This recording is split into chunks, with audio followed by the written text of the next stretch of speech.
Jgħidu li l-kelb huwa l-akbar ħabib tal-bniedem. U għal diversi persuni omja, kelb huwa l-pass qabilhom li jassigura sigurtà f'ħajjithom. Il-Fondazzjoni tal-Klib Gwidi f'Malta bdiet fl-2006 u l-ewwel klieb għall-fondazzjoni bdew jaslu 11-il sen ilu. F'Malta hawn 12-il persuna li jużaw dan is-servizz. One News iltaqa' ma' Joseph Staffraċ li rrakkonta l-mument li ngħata l-kelb Macy wara li dan ingħata t-taħriġ fi Slovakkja. U għalija kien ġurnata speċjali għaliex ifisser li ħajkolli nerġa' il-libertà. Il-libertà li jien nista' nerġa' noħroġ, nista' mmur nixxi, nista' nuża tal-linja, ta' kif immur ix-xogħol.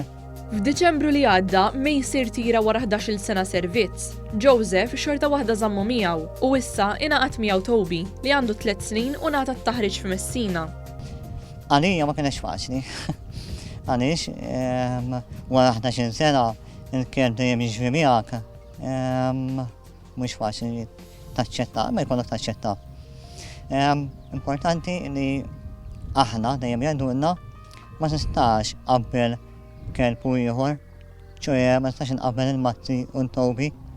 It-tnejn għandhom l-abbintajiet tagħhom, l-skills tagħhom. It-taħriġ li toffri l-fondazzjoni idum madwar sena u nofs, qabel ma jidħol fażi kruċjali ta' tagħlim ta' istruzzjonijiet u direzzjonijiet aktar speċifiċi. Fl-istess ħin anke persuni li jużaw il-klib gwida jingħataw għajnuna.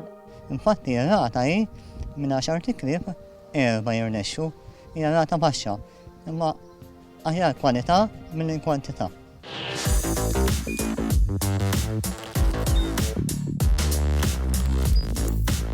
Idħol fuq one.com.mt u hemmhekk tista' tara l-programmi kollha li jxandru fuq One permezz ta' One Play.